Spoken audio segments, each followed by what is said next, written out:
नमस्कार दोस्तों, मैं प्राची संस्कृति आईएएस यूट्यूब चैनल पर आप सभी का बेहद स्वागत करती हूँ। Target prelims current affair based on newspaper इस प्रोग्राम में हम डेली करंट अफेयर्स पर डिस्कशन करते हैं और प्रीलिम्स की परीक्षा को ध्यान में रखते हुए हमने इस वीडियो के पैटर्न को सेट किया है।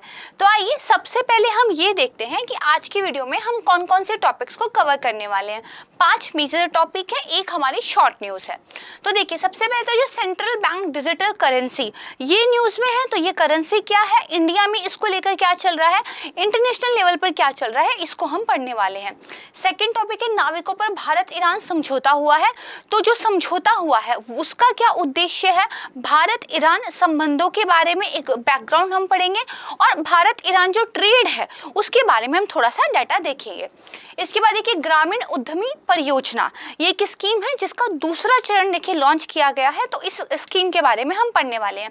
फिर एक है टॉपिक केरल सवारी, ये प्रीलिम्स के लिहाज से तो उतना ज़्यादा महत्वपूर्ण नहीं है, लेकिन जब आप जीएस पेपर 2 इसका सिलेबस देखेंगे तो वहाँ पर एक आपका टॉपिक आता है कि जो गवर्नेंस और साथ में जो आपकी पॉलिसीज़ का इम्प्लीमेंटेशन है, ठीक है। तो सिटीजन्स को बेहतर जो है सर्विसेज कैसे उपलब्ध कराई जाए, किस तरह का गवर्नेंस का एक मॉडल होना चाहिए, वहाँ पे जब आप आंसर राइटिंग करेंगे तो इस तरह की चीज़ों को आप अपने एग्जाम्पल के रूप में यूज़ कर सकते हैं, ठीक बात है। फिर आपका है जो बृहस्पति के चित्र लिए हैं जेम्स वेब टेलीस्कोप ने, और ये अब तक के लिए गए सबसे बेहतरीन चित्र जो है माने जा रहे हैं, राइट। तो इसके बारे में पढ़ेंगे। लास्ट में प्रशांत ब्लूफिन टूना एक मछली है, ये न्यूज़ में है, तो इसके बारे में थोड़ा सा हम देखेंगे। This is a short news. तो सबसे पहले तो देखिए इंडियन एक्सप्रेस में आर्टिकल क्या आया था, एक्सप्लेन सीरीज थी सीबीडीसी यानी कि central bank digital currency, the digital रूपी भी जिसको बोलते हैं, that RBI could introduce this year and how it will help. अब मान लीजिए ये न्यूज़ में था, तो देखिए इससे प्रश्न किस तरह का बन सकता है कि जो केंद्रीय बैंक द्वारा ये एक डिजिटल करेंसी लॉन्च किए जाने का प्लानिंग बन रहा है, तो उसके क्या संभावित परिणाम होंगे। भाई अगर आपका सेंट्रल बैंक कुछ कर रहा है, ठीक है, एक आपकी मान लीजिए डिजिटल करेंसी लेकर आ रहा है, अपने आप में बहुत बड़ी बात है ये, तो भारतीय अर्थव्यवस्था पर जो भारत का जो एक ट्रांजैक्शन सिनेरियो है उस पर क्या प्रभाव पड़ेगा, इस तरह का एक क्वेश्चन बन सकता है, राइट। तो आइए अब हम जो है इसको थोड़ा सा समझने की कोशिश करते हैं। तो देखिए हालिया कुछ रिपोर्ट्स निकली हैं जिसके अनुसार ये कहा जा रहा है कि जो आरबीआई है वो डिजिटल रुपया यानी कि सीबीडीसी को फीस वाइज जो है क्या है, जो हमारा ये फिलहाल वित्त वर्ष चल रहा है इसमें बेसिकली लॉन्च कर सकता है, यानी कि जल्दी ही जो है हमें एक सीबीडीसी की लॉन्च की खबर सुनने को मिल सकती है, ठीक बात है। तो देखिए अब पहले प्रमुख बिंदुओं की बात कर लेते हैं। जब बजट भाषण दिया था वित्त मंत्री जी ने, उन्होंने तभी बोल दिया था कि केंद्रीय बैंक जो वित्त वर्ष 22-23 वाला होगा इसमें सीबीडीसी को लॉन्च करेगा, ठीक बात है। अब देखिए डिजिटल रूप से मुद्रा को आपने क्या करना है, लॉन्च करना है। तो इसका मतलब जो आपके यहाँ एक नोट की परिभाषा है कि पैसा क्या होगा, करेंसी क्या होगी, राइट, इस परिभाषा को वाइड करने की जरूरत पड़ेगी। क्यों? क्योंकि अब अभी आप फिजिकल करेंसी में सारा ट्रांजैक्शन कर रहे हो, राइट। अब आपने एक डिजिटल करेंसी को लेके आना है, राइट। तो इसका मतलब जो आपके कानून है उसमें भी कुछ चेंज करना पड़ेगा। तो इसीलिए आरबीआई ने केंद्रीय सरकार को एक प्रस्ताव दिया था कि जो बैंक नोट है इसकी परिभाषा के दायरे को हमें बढ़ाना है, और इस दायरे को बढ़ाने के लिए जो भारतीय रिजर्व बैंक अधिनियम 1934 है इसमें संशोधन करने होंगे, और जब ये संशोधन हो जाएंगे तो ये डिजिटल करेंसी को लॉन्च करने में आरबीआई को क्या है, हेल्प करेगा, राइट। तो ये तो एक कानून की बात हुई। एक्चुअली में डिजिटल करेंसी है क्या, एक होता है क्रिप्टो करेंसीज या बिटकॉइन जैसे, है ना। तो बिटकॉइन से ही प्रेरित होकर या क्रिप्टो करेंसी से इंस्पायर होकर डिजिटल करेंसी की अवधारणा आई है। देखिए क्रिप्टो करेंसी क्या है, डिसेंट्रलाइज्ड है, उसको कोई रेगुलेट नहीं करता, एक कंप्यूटर मॉडल बना दिया गया, उस मॉडल के हिसाब से वो अपने आप जो है काम करते रहता है ना, इस तरीके से वो काम करता है। तो देखिए ये मतलब कि वो कोई क्या है, कानूनी निविदा नहीं है, कोई लीगल टेंडर नहीं है। लीगल टेंडर मतलब क्या होता है, देखिए सरकार ने क्या किया था, 1000 रुपये 500 के नोट को ये बोला हुआ था कि देखिए ये हमारे देश की करेंसी है, ये चलेगी। बट एक दिन जो है गवर्नमेंट ने क्या बोल दिया नेशनल टीवी पे आके, आज से 500,000 के नोट नहीं चलेंगे। तो क्या 500,000 के नोट एकदम से देश से गायब हो गए? नहीं, गायब नहीं हुए, लीगल टेंडर ये स्टेटस उनका समाप्त हो गया। यानी कि सरकार ने अपनी जो एक बैकिंग दी थी करेंसी को कि हम मानते हैं कि इस पर्टिकुलर करेंसी का यूज़ करके आप लेन देन कर सकते हैं, वो हटा दिया, तो अब मतलब 500 के नोट क्या है, लीगल टेंडर नहीं रह गए। जब कोई करेंसी लीगल टेंडर ही नहीं रही तो अब उसका देश में कोई यूज हो भी नहीं सकता, वो कागज के टुकड़े के समान हो गई, राइट। भाई सरकार कह रही है कि इस 500 रुपए से आप कुछ खरीद सकते हो और व्यापारी इस चीज को मान के ले रहा है, तभी तो चीजें हो रही है। सरकार ने कह दिया 500 के नोट हम जो है लीगल टेंडर नहीं मानते, अब देश में आप उससे कुछ खरीद ही नहीं सकते, कोई लेगा ही नहीं, तो ये होता है लीगल टेंडर, राइट। तो देखिए जो क्रिप्टो करेंसीज हैं वो लीगल टेंडर नहीं है, क्योंकि किसी भी देश की गवर्नमेंट ने, और हमारे देश की बात करें तो हमारे देश की सरकार ने उनको कानूनी निविदा घोषित नहीं किया है।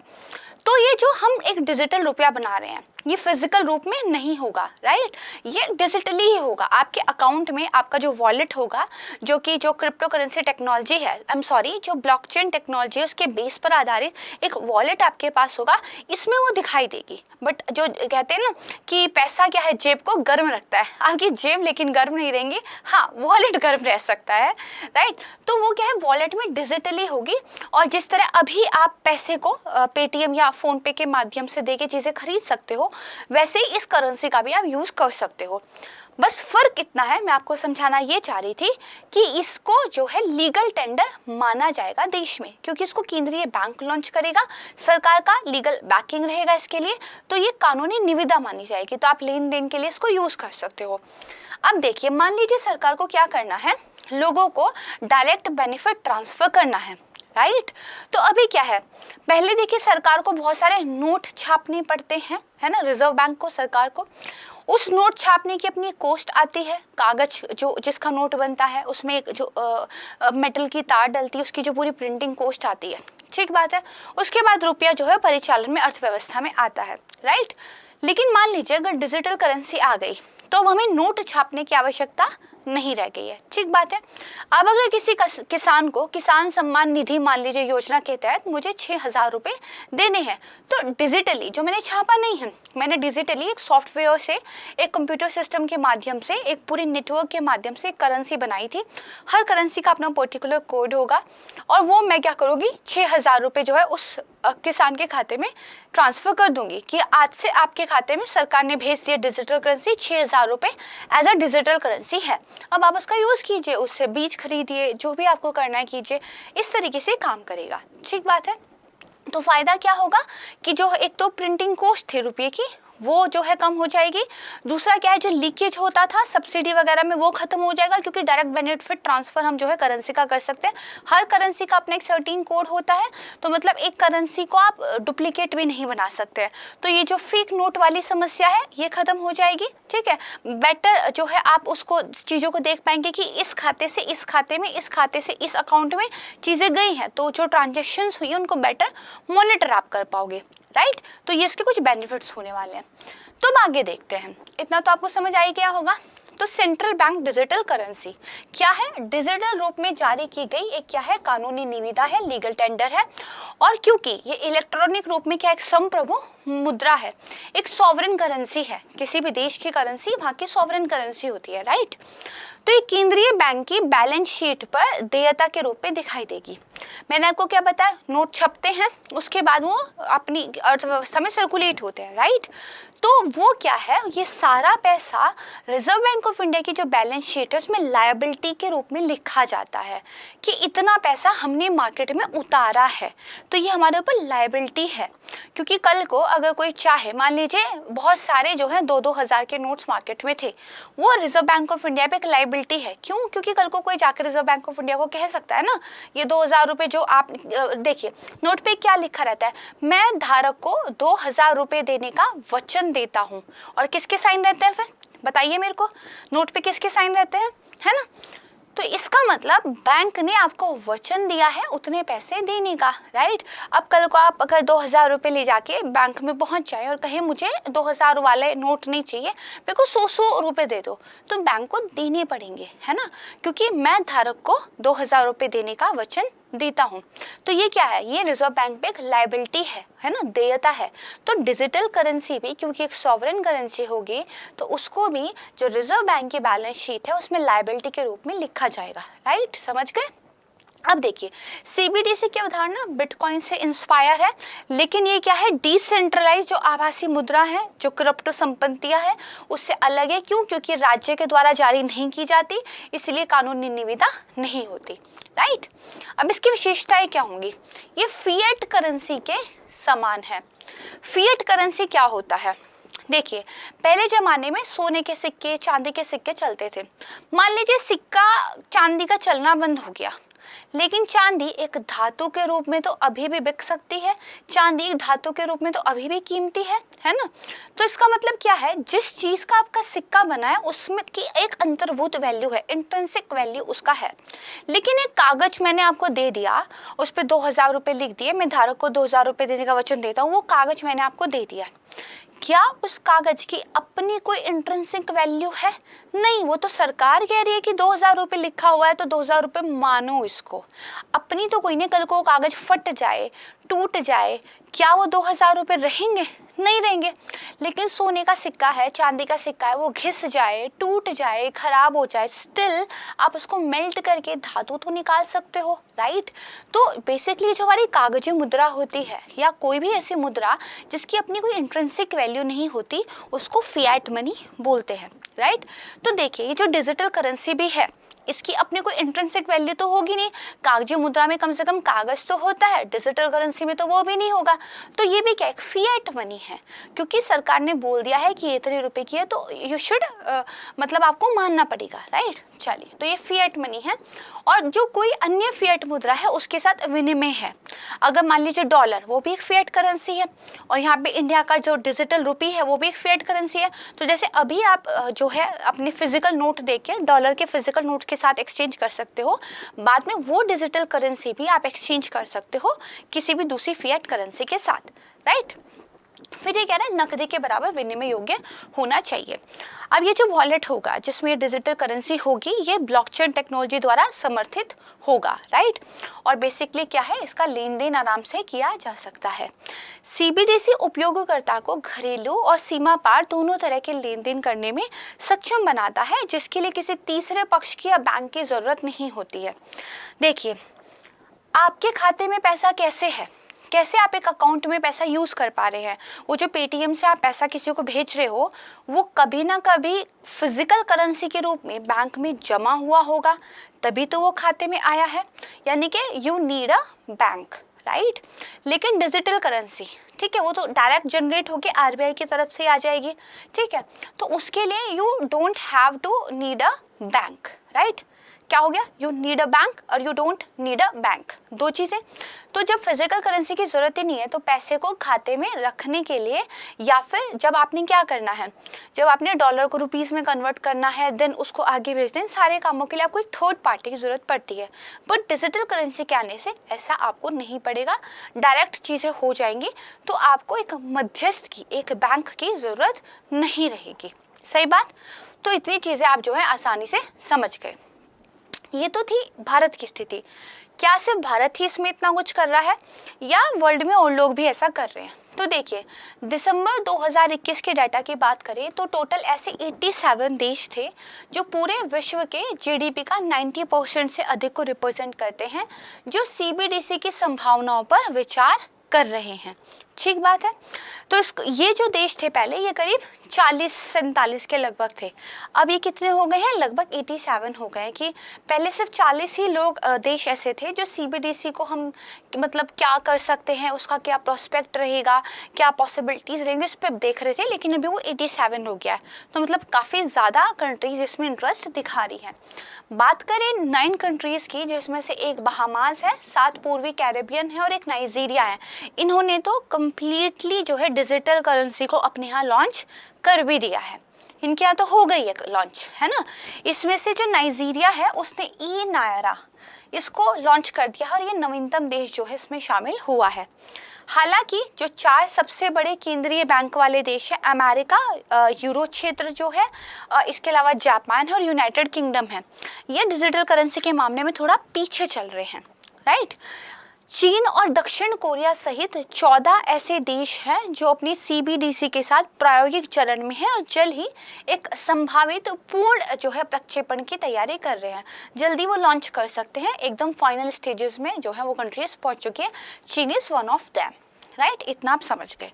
अब हमने क्या किया है, CBDC को लेकर अपनी एक कॉन्सेप्ट बना ली है। अब हम देखते हैं अगर UPSC इस पर प्रश्न पूछती है तो क्या हम वो क्वेश्चन कर पाएंगे। तो देखिए क्या बोला था, अगर CBDC लॉन्च हो जाती है तो उसके क्या संभावित परिणाम होंगे। CBDC मुद्रा प्रबंधन लागत को कम करके पूर्ण रूप से आभासी मुद्रा की ओर एक सांस्कृतिक बदलाव लेकर आएगा। ये पूर्ण रूप वर्ड अगर यहाँ नहीं होता तो क्या कह रहे हैं, CBDC क्या करेगा, मुद्रा लागत को कम कर देगा, फिजिकल नोट हमें नहीं छापने हैं, और एक आभासी, एक वर्चुअल करेंसी की ओर एक क्या कल्चरल ट्रांजिट होगा। हो सकता है, अगर वर्ड होता यूज की ऐसा हो सकता है, यस इट इज पॉसिबल, ये हो सकता है ना। लेकिन ये क्या कह रहा है, पूर्ण रूप से, कंप्लीट रूप से क्या वर्चुअल करेंसी पर बदलाव आएगा, ले आएगा, मतलब कर ही देगा, सर्टेन है, सर्टेन नहीं है, ऐसा नहीं है डिजिटल करेंसी आ जाएगी तो फिजिकल नोट एकदम खत्म ही हो जाएंगे। भाई दोनों चीजें यूज होंगी, तो ये क्या है, गलत है। फिर ये कह रहा है जो सीमा पार भुगतान का निपटान है उसके लिए जो कॉरेस्पॉन्डेंस बैंकों का एक महंगा नेटवर्क था उसकी आवश्यकता को समाप्त कर सकता है। यस इट इज राइट, जो थर्ड पार्टी जो मध्यस्थ थे उनकी जरूरत हमें नहीं पड़ेगी, यही तो हमने समझा है। फिर ये कह रहा है ये संभावित रूप से व्यक्ति की निजता और गोपनीयता के लिए जोखिम उत्पन्न करता है। Now this is a tricky statement, right? तो इसको होल्ड पे रखते हैं। फिर कह रहा है बेहतर कर और नियामक अनुपालन सुनिश्चित करने के संबंध में भी CBDC का उपयोग किया जा सकता है। टैक्स कंप्लायंस को बढ़ाना है, ठीक है। इसके अलावा क्या है, आपका जो रेगुलेशंस है इन सबको बेटर किया जा सकता है अगर डिजिटल करेंसी, हाँ हो सकता है, देयर इज अ पॉसिबिलिटी, वो भी पॉसिबिलिटी की बात कर रहे हैं ना, हम ज़्यादा बेटर तरीके से चीज़ों को ट्रैक कर पाएंगे। अभी लोग क्या है, बोरा में भर भर के पैसा घर में छुपा के रख लेते हैं, मुश्किल हो जाता है ट्रैक करना। कई बार देखा है ना, वो गद्दे भी फाड़ते हैं उसमें से भी पैसा निकलता है। तो ठीक है, तो इसका मतलब क्या है, ये भी बात ठीक है। अब ये कह रहा है कि ये संभावित रूप से व्यक्ति की निजता और गोपनीयता के लिए जोखिम उत्पन्न करता है। अब क्या करता है, प्राइवेसी में कोई प्रॉब्लम आपको लगेगा, डिजिटल करेंसी प्राइवेसी कुछ मैटर सेट नहीं हो रहा है। लेकिन देखिए जो आपका सेंट्रल बैंक है उसके पास जो भी लोग डिजिटल करेंसी को यूज़ कर रहे हैं उनका डाटा रहेगा, क्योंकि डिजिटली जो भी चीज़ें होती हैं, खासकर ब्लॉकचेन टेक्नोलॉजी की बात करें तो वो फॉरएवर के लिए हो जाती हैं, उसकी हिस्ट्री को मिटाया नहीं जा सकता। जो भी ट्रांजैक्शन हुई है वो सिस्टम पर दर्ज हो जाती है और वो हर किसी के लिए ट्रांसपेरेंट रहती है। तो सेंट्रल बैंक के पास डिजिटल करेंसी का जो उपयोगकर्ता होंगे उनका डाटा रहेगा, और देयर आर पॉसिबिलिटीज़ कि जो व्यक्तियों की निजता और गोपनीयता है उसको लेके जोखिम की संभावना रह सकती है। तो देखिए ये भी बेसिकली ठीक है, राइट? तो इसका मतलब हमारा क्या है, केवल पहला गलत है, दूसरा तीसरा चौथा सही है। तो ये ऑप्शन कहाँ पे दिया हुआ है, डी में दिया हुआ है, तो D is the right answer. Okay, अब हम चलते हैं अपने सेकेंड टॉपिक की तरफ, नाविकों पर भारत ईरान समझौता। तो देखिए नाविकों को लेकर यहाँ पे है, India Iran sign bilateral seafarer pact amid Chabahar port talks. तो एक तो समझौता न्यूज़ में, एक चाबार पोर्ट न्यूज़ में है। इस पे किस तरह का प्रश्न पूछा जा सकता है कि जो नाविकों के लिए प्रशिक्षण, प्रमाणन और निगरानी मानक है जिसको STCW कहते हैं, उसके अंतर्राष्ट्रीय सम्मेलन के संदर्भ में कुछ कथनों पर विचार कीजिए। अगर भारत ने किसी कंट्री के साथ नाविकों पर एक समझौता किया है और समझौता कह रहा है कि ये वाला जो अंतर्राष्ट्रीय हमारा सम्मेलन था इसके जो मानक थे उनको हम लागू करेंगे, तो मतलब इस सम्मेलन पे क्वेश्चन पूछा जा सकता है, राइट? तो इस पे हम वापस आएंगे। अभी हम देखते हैं अपना टॉपिक। तो देखिए भारत और ईरान दोनों ने देशों के बीच नाविकों की एक सुचारू आवाजाही के लिए समझौते पर साइन किया है। बंदरगाह की जो अधूरी क्षमता है, जो चाबाय बंदरगाह डेवलप कर रहा है इंडिया ईरान मिलके, वो भी अपनी अधूरी क्षमता पे काम कर रही है। इसके अलावा कोविड की वजह से बहुत सारे प्रतिबंध लगे, तो जो एक ईयर्स का गैप हो गया, उसके बाद ये पहला ऐसा समझौता है जो इम्पॉर्टेंटली इन दोनों कंट्रीज के बीच में हुआ है, तो इसलिए भी थोड़ा सा क्या है इम्पॉर्टेंट हो जाता है। इस समझौते का उद्देश्य क्या है, तो जिस पे मैंने क्वेश्चन बनाया देखिए वही है, नाविकों के प्रशिक्षण, प्रमाणन और निगरानी के मानकों पर अंतर्राष्ट्रीय सम्मेलन के प्रावधानों के अनुसार दोनों देशों के नाविकों की मदद करना। अगर ये समझौते का उद्देश्य है तो a question can be asked from it, right. ठीक है, तो देखिए समझौता इस सम्मेलन के बारे में कह रहा है। सम्मेलन की बात हम करेंगे क्वेश्चन के थ्रू। भारत ईरान संबंधों पर हम चर्चा कर लेते हैं। तो देखिए भारत और ईरान के बीच 1950 में ही एक मैत्री संधि पे जो है साइन हो गई थी। मतलब इंडिपेंडेंस के बाद से ही हमारे अच्छे खासे संबंध रहे थे। फिर जो तेहरान घोषणा है ये इम्पॉर्टेंट है। तो जो प्रधानमंत्री अटल बिहारी वाजपेयी थे उन्होंने 2001 में तेहरान का दौरा किया था और इस दौरान ही तेहरान घोषणा पर हस्ताक्षर हुए थे। इसमें बेसिकली क्या हुआ था, दोनों देशों के बीच कौन कौन से एरियाज एक संभावित सहयोग के लिए हो सकते हैं उनको पहचाना गया था, उन पर बातचीत की गई थी। भाई वो कौन कौन से एरिया हैं जहाँ पर हम दोनों के हित मैच करते हैं और हम मिलके काम कर सकते हैं। ठीक है, इस सहिष्णुता, बहुलवाद और विविधता को सम्मान देने वाले जो सिद्धांत थे बेसिकली उनको अपने संबंधों के बीच प्रतिमानों के रूप में मानने को लेकर एक मान्यता दी गई थी। ठीक बात है। उसके बाद अगेन इंपॉर्टेंट क्या है, नई दिल्ली घोषणा। 2003 में दोनों पक्षों ने नई दिल्ली घोषणा पर हस्ताक्षर की जिससे भारत और ईरान के बीच एक रणनीतिक साझेदारी दृष्टिकोण निर्धारित हुआ। अब देखिए भारत ईरान के संबंध ज्यादातर ऑयल इंपोर्ट को लेकर डोमिनेंट रहे हैं। इसी में जब ईरान और अमेरिका का समझौता फेल हो गया, ठीक है, तो भारत पर सैंक्शंस लगाने की धमकी अमेरिका ने दी कि अगर आप ईरान से तेल लेंगे तो भारत के सामने ऊर्जा चुनौतियां आ गई। तो ये जो ऑयल वाला फैक्टर है ये तो आपको पता ही होगा, आप पढ़ते भी रहते हो। ऑयल के अलावा भारत और ईरान के बीच जो ट्रेड होता है उसमें कौन कौन सी वस्तुएं इंपॉर्टेंट है ये आपको पता होना चाहिए। जो बिल्कुल कॉमन हो गया है वहाँ से प्रश्न आने की संभावना कम होती है, उसके अलावा हटके भी चीज़ें पता हो, है ना, यही तो एक्सटेंडेड स्टडी है। तो देखिए ईरान को भारत क्या क्या निर्यात करता है, तो चावल, चाय, चीनी, सोया, दवाएं, फार्मास्यूटिकल्स, मानव निर्मित स्टेपल फाइबर, विद्युत मशीनरी आदि। ईरान से हम क्या आयात करते हैं, तो अकार्बनिक जैविक रसायन, उर्वरक, सीमेंट, क्लिंकर, फल, मेवा, चमड़ा जो है हम लेते हैं। ठीक है, तो हमें क्या करना है, अपने एग्जाम में मीन्स को ध्यान में रखते हुए भारत और ईरान के बीच ऑयल से रिलेटेड जो रिश्ते हैं उनसे अलग हटके भी एक नई नज़रिए से दोनों कंट्रीज आपस में कैसे कनेक्ट करती हैं ये भी पढ़ना है। तो मीन्स को जब इंटरनेशनल रिलेशन जीएस पेपर 2 आप पढ़ेंगे तो ध्यान रखिएगा।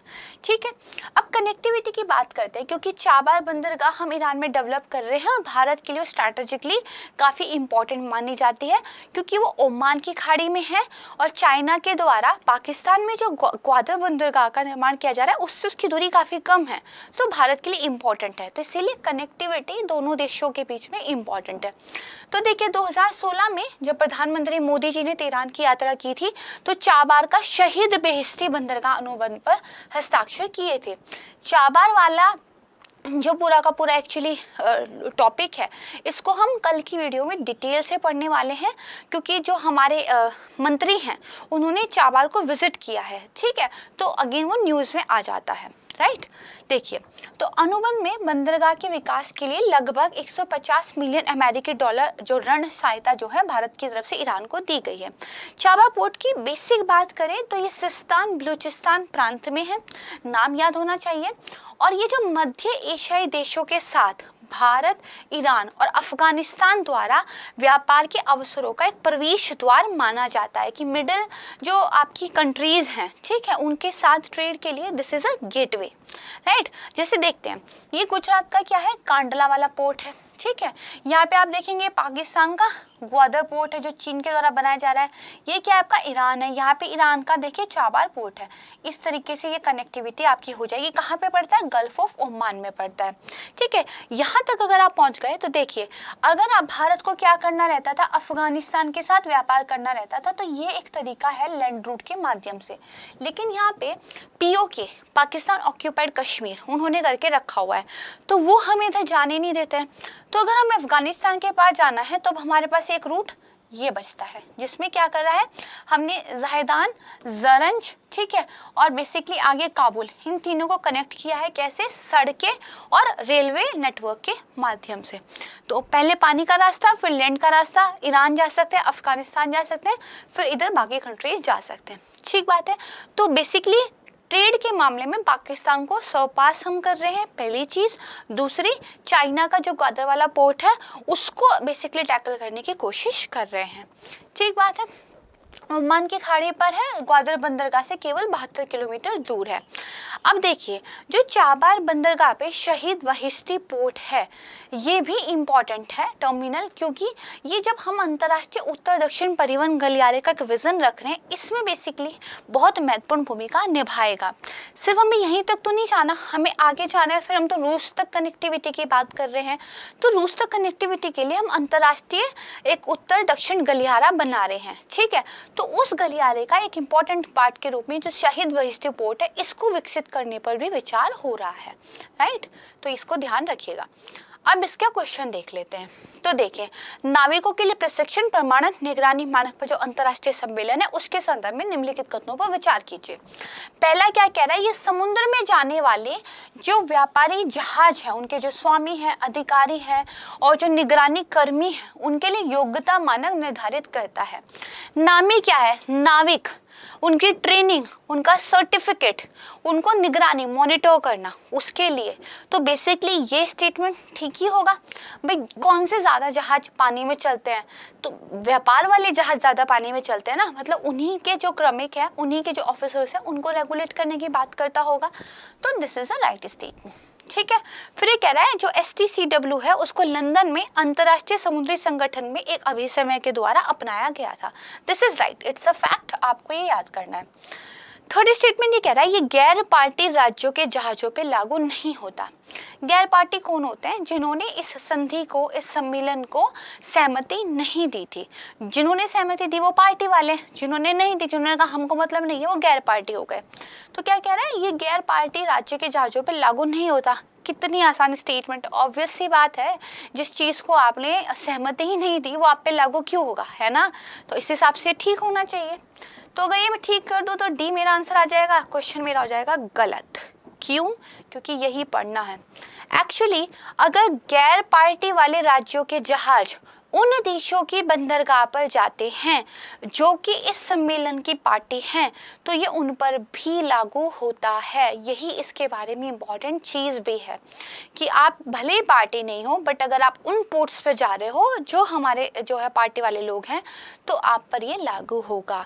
तो इसीलिए ये स्टेटमेंट गलत हो जाएगी और जो राइट आंसर है वो हमारा केवल 1 और 2 यानी कि सी हो जाएगा। ठीक है, ना कि हमारा ये वाला आंसर। राइट, तो इसको थोड़ा सा याद कर लीजिएगा। 2 फैक्ट्स याद करने हैं, तीसरे को सही करके याद करना है। ठीक बात है। चलिए थर्ड टॉपिक की तरफ, ग्रामीण उद्यमी परियोजना। PIB पर एक आर्टिकल आया था कि देखिए, आदिवासी युवाओं के बीच कौशल विकास और उद्यमिता को बढ़ावा देने, कौशल भारत मिशन को बढ़ावा देने के लिए राष्ट्रीय कौशल विकास निगम NCDC ने सेवा भारती और युवा विकास सोसाइटी की साझेदारी में हाल ही में रांची झारखंड में ग्रामीण उद्यमी परियोजना के दूसरे चरण का शुभारंभ किया है। तो यू शुड नो अबाउट ये जो ग्रामीण उद्यमी परियोजना है, इसका टारगेट ग्रुप क्या है, ये किसके बारे में, क्या इसका उद्देश्य है। दूसरा, आपको क्या पता हो, ये जो हमारा राष्ट्रीय कौशल विकास निगम NCDC है, ये पता हो। और दूसरा, इसका दूसरा चरण चल रहा है, पहले से चरण चल रहा था। क्वेश्चन कैसा पूछा जा सकता है, UPSC ने बिल्कुल सेम फॉर्मेट पे क्वेश्चन पूछा था। यहाँ पर उनकी योजना का नाम दूसरा था, उन्होंने दूसरी योजना का नाम देके पूछा था कि हाल इस योजना का उल्लेख कभी कभी समाचारों में किस संदर्भ में किया जाता है। 4 स्टेटमेंट दी थी, एक ठीक थी। सेम पैटर्न पर बिल्कुल मैंने क्वेश्चन बनाया है, बट मैंने क्या किया, परियोजना का नाम चेंज कर दिया, ऑप्शन चेंज कर दिए। क्यों, क्योंकि हम जो टॉपिक पढ़ रहे हैं हमें उसके हिसाब से पढ़ना है। राइट, तो ग्रामीण उद्यमी परियोजना का उल्लेख कभी कभी समाचारों में रहता है, किस संदर्भ में, तो पढ़ के पता चल जाएगा भाई किसको टारगेट कर रही है ना। तो देखिए, प्रशिक्षण का जो पहला चरण था महाराष्ट्र, राजस्थान, छत्तीसगढ़, मध्य प्रदेश और गुजरात, इसके जो ग्रामीण और आदिवासी क्षेत्र थे उनके प्रतिभागियों को इसमें शामिल किया गया था। ये एक अनूठी बहुकौशल परियोजना है जिसको हमारी NCDC जो है वित्त दे रही है। ठीक है, इस प्रशिक्षण कार्यक्रम के माध्यम से आदिवासी युवाओं के कौशल विकास और उद्यमिता को सशक्त बनाया जाएगा, यानी कि इसका पर्पस है। इसका लक्ष्य भारत के जो ग्रामीण क्षेत्र हैं उनको भी आत्मनिर्भर बनाना है।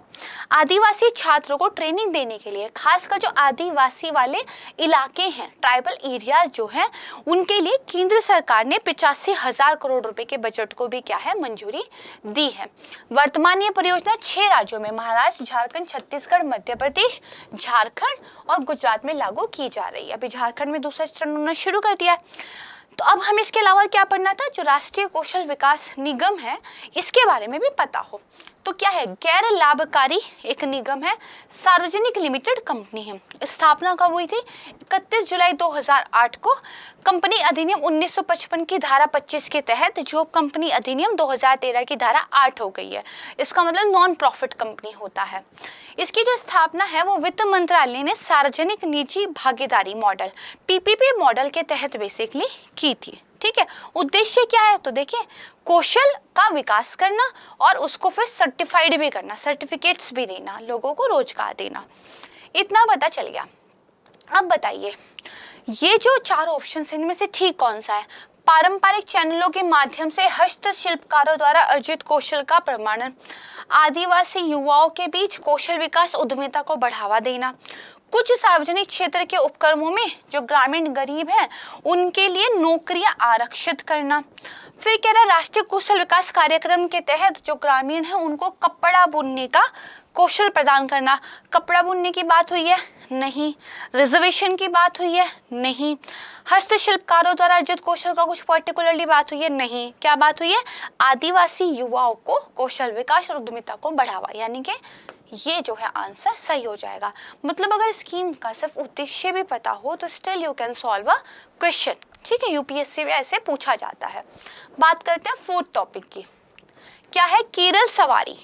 तो मैंने आपको स्टार्टिंग में बताया GS paper 2 governance and policies implementation उसके लिए जरूरी हो जाता है। तो देखिए आया था explain Kerala Savari India's first online taxi service as a public option. मान लीजिए आपने मेरी वीडियो सुनी थी या फिर आपने न्यूज़पेपर सरसरी तौर पे देखा था कि it's an online taxi solution, ठीक है, launched by a Kerala government, right. अब देखिए प्रश्न कैसा आ सकता है। अगेन केरल सवारी का उल्लेख कभी कभी समाचारों में किस संदर्भ में किया जाता है। केरल में प्राकृतिक पर्यटन को प्रोत्साहित करने के लिए, अगर नहीं पढ़ा है तो सही लग सकता है, केरल सवारी की बात हो रही है ना। फिर कह रहा है केरल के वन्य जीव अभ्यारण्यों के पर्यटन के लिए, भाई मैच कर रहा है। फिर कह रहा है राज्य सरकार के स्वामित्व वाली देश की पहली ऑनलाइन टैक्सी सेवा, अलग सा कुछ हो गया। फिर राज्य सरकार के स्वामित्व वाली देश की पहली ऑनलाइन हेलीकॉप्टर सेवा। अब भाई ये दोनों आपस में मैच कर रही है, दोनों आपस में मैच कर रहे हैं, तो कौन सा इसका आंसर हो सकता है। बहुत आसान है, अगर आपने एक बार भी वीडियो पढ़ी है, अगर आपने एक बार भी न्यूज़पेपर को ढंग से देखा है। ठीक है, क्यों, क्योंकि हेडिंग ने क्या बोल दिया था कि it's in India's first online taxi service as a public option. ठीक है, चलिए पढ़ते हैं। उद्देश्य और आवश्यकता क्या है। देखिए जो निजी कंपनियां हैं उनकी जो अनुचित व्यापार प्रथाएं चल रही है, वो जो किराए लगातार बढ़ाते जा रहे हैं, इन सारी प्रॉब्लम्स को फेस करने के लिए, और जो सवारी थे, जो लोग थे, उनको कई बार जो बैड बिहेवियर का सामना करना पड़ रहा है, उन सब चीज़ों से दूर रहने के लिए केरल गवर्नमेंट ने अपनी खुद की एक ऑनलाइन टैक्सी सर्विस चला दी है, जिसको आप ओला उबर की तरह बुक करके जा सकते हो। तो देखिए ऐप आधारित प्लेटफॉर्म है ये, ठीक है। केरल सवारी के बारे में बात करें तो श्रम विभाग के तत्वाधान में जो मोटर वर्कर्स वेलफेयर बोर्ड है उसके द्वारा संचालित की जा रही है। टैक्सी मालिक को जो है केरल सवारी पर स्वीकृत किराया मिलेगा। जनरली जो टैक्सी के ड्राइवर्स होते हैं उनको जो न्यूनतम हमने एक बेसिकली सैलरी डिसाइड की वो भी नहीं मिलती है, बट क्योंकि ये गवर्नमेंट का एक इनिशिएटिव है तो गवर्नमेंट उनको जितना वो किराया जो है उनके लिए सेट करेगी उतना भुगतान भी करेगी। ठीक बात है। तो जैसे सर्च प्राइसिंग के बिना जो अनुमोदित किराया होगा उस पर उपलब्ध रहेगी। मतलब जब कई बार बारिश हो जाती है या पीक आवर्स होते हैं, कुछ भी ऐसा जो डिफरेंट हो जाता है, जब ज़्यादा लोगों को टैक्सी की ज़रूरत पड़ती है, तो जो टैक्सीज़ हैं निजी कंपनियों वाली वो अपने प्राइस को बढ़ा देते हैं। ठीक है, कई बार इससे बहुत प्रॉब्लम फेस करनी पड़ती है यात्रियों को। ये जो सरकारी टैक्सी होगी इसमें सर्च प्राइसिंग जैसा कुछ नहीं होगा। ठीक है, किराए फिक्स रहेंगे। ठीक बात है। महिला, बच्चे, वरिष्ठ नागरिकों के लिए एक विश्वसनीय ऑनलाइन सेवा रहेगी। इसके लिए जो ऐप का डिज़ाइन है और जो ड्राइवर का रजिस्ट्रेशन है, इस बात का ध्यान रखा गया है। जो ड्राइवर्स होंगे उनको एक पुलिस मंजूरी प्रमाण पत्र भी लेना अनिवार्य रहेगा। इसमें एक पैनिक सिस्टम बटन एक पैनिक बटन सिस्टम भी रखा गया।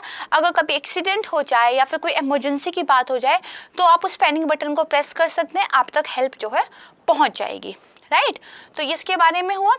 तो अब इसका मतलब क्वेश्चन का आंसर देख लेते हैं। ये है क्या? केरला सवारी राज्य सरकार के स्वामित्व वाली देश की पहली ऑनलाइन टैक्सी सेवा। तो देखिए, पढ़ने के बाद चीज़ें कितनी आसान हो जाती हैं।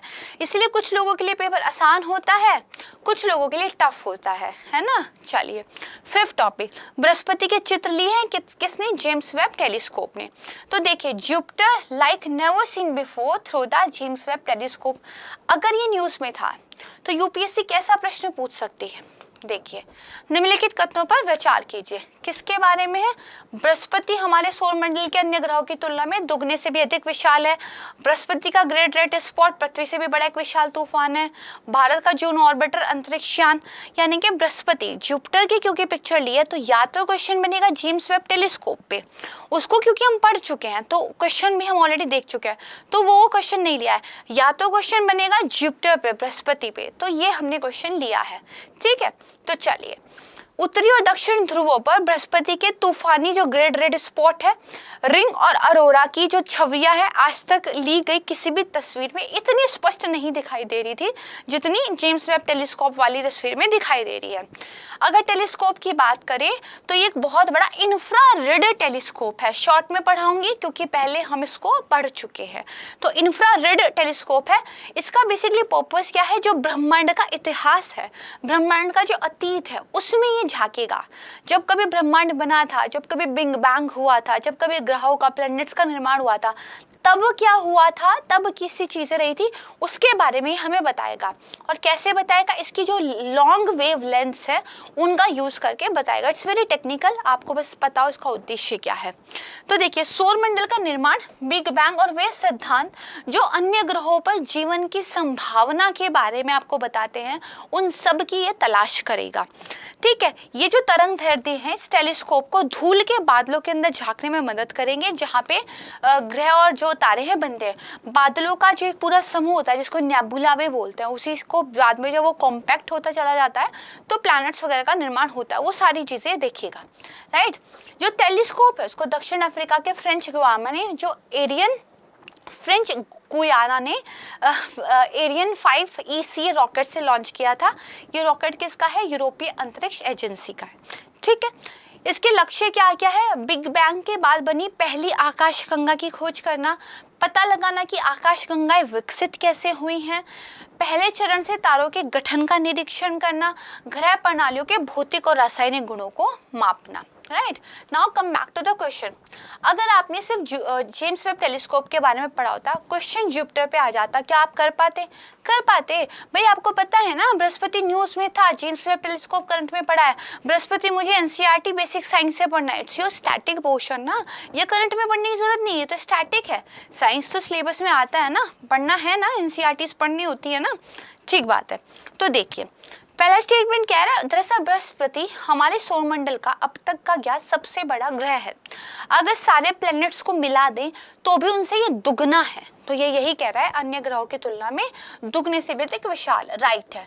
फिर ये कह रहा है, अभी जेम्स वेब टेलीस्कोप ने great red spot, iconic great red spot इसको कहा जाता है, इसकी ज़्यादा क्लियर तस्वीर ली है। ये है क्या? बेसिकली ये एक विशाल तूफान है जो सैकड़ों वर्षों से चला रहा है, तो ये हमेशा एक रेड स्पॉट के रूप में जुपिटर पे हमें दिखाई देता है। This is again a right thing, okay. फिर ये कह रहा है, वर्तमान में भारत का जूनो ऑर्बिटर अंतरिक्षयान इस ग्रह की खोजबीन कर रहा है।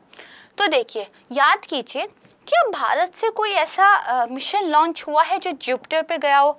मुझे तो नहीं याद आ रहा। हाँ, मंगल याद आ रहा है, चंद्रमा वाला याद आ रहा है, वीनस के लिए भी कुछ बातचीत चल रही है, आदित्य सूर्य के लिए भी कोई बातचीत चल रही है, स्पेस स्टेशन की भी बात हो रही है, गगनयान की भी बात हो रही है। ये जुपिटर का नाम तो कभी नहीं सुना। इसका मतलब अगर नहीं भी पता है कि ये जो जूनो ऑर्बिटर है ये किसका है, ये तो बताया भारत का नहीं है, तो केवल इस इंफॉर्मेशन के हिसाब से ये गलत हो जाएगा कि नहीं हो जाएगा, राइट। दिमाग लगाइए ना कि 1.5 साल जो पढ़ा है तो उस 1.5 साल में क्या क्या पढ़ा है ना। अगर वो ये नहीं है तो ये मतलब हम सॉल्व कर सकते हैं, राइट, भले ही नहीं पता किसका है। तो ये गलत हो गया। एक्चुअली में किसका है, ये नासा का है, राइट। तो ये आपका गलत हो गया, पहला और दूसरा सही है, तो बी में दिया हुआ है, बी आपका आंसर हो जाएगा। ठीक बात है। So now come to the 6th topic, जो कि हमारी एक शॉर्ट न्यूज़ है। This is a good news also. Down to it में ये आया है कि जो हमारी प्रशांत ब्लूफिन ट्यूना है, एक्चुअली इसको कंजर्व करने के लिए जो प्रयास किए गए थे उनके रिजल्ट सब देखने शुरू हो गए हैं और इसकी जनसंख्या में हमें वृद्धि दिखाई दे रही है। इतिहास में इसकी जनसंख्या जब रिकॉर्ड की गई तो दूसरे सबसे ऊंचे स्तर पे है, राइट। तो ये कंटेक्स्ट था। तो देखिए क्या कह रहा है कि जो संयुक्त राज्य अमेरिका है, जापान, कोरिया, ताइवान, मैक्सिको जैसे जो देश है, उन्होंने अत्यधिक मछली पकड़ने की जब जांच की है और इसके लिए उन्होंने दशकों से जब प्रयास किए हैं, तो उसके फलस्वरूप अब जो ट्यूना है इसकी जो जनसंख्या है ये हमें बेसिकली बढ़ी हुई दिखाई दे रही है। There is a picture, you can see it, right. चलिए, तो जो प्रशांत ब्लूफिन ट्यूना है, जिसको थुनस ओरिएंटलिस भी बोलते हैं, ये उत्तरी प्रशांत महासागर में व्यापक रूप से पाई जाने वाली ट्यूना की एक शिकारी प्रजाति है, इसको ध्यान रखना है, ठीक है। लेकिन ये क्या है, ये प्रवासी है, माइग्रेटरी है, ये सिर्फ वहीं नहीं रहते हैं जहाँ की हम बात कर रहे हैं, ये कहीं और भी चले जाते हैं। जैसे जो दक्षिण प्रशांत है वहाँ पे भी इनको आगंतुक के रूप में, मेहमानों के रूप में बेसिकली देखा गया है। बस इतना ही इसमें पढ़ना आपको काफ़ी है। अगर कोई क्वेश्चन बनना होगा तो यहीं से बन जाएगा, राइट। तो यहाँ पे हमारा डिस्कशन खत्म होता है। मुझे उम्मीद है कि वीडियो आपको अच्छा लगा होगा और अगर ऐसा हुआ है तो प्लीज़ वीडियो को लाइक कीजिएगा। अगर आप हमारे चैनल पर नए हैं तो चैनल को सब्सक्राइब कीजिएगा और कमेंट सेक्शन में अपना फीडबैक ज़रूर दीजिएगा, मुझे बेहद खुशी होती है।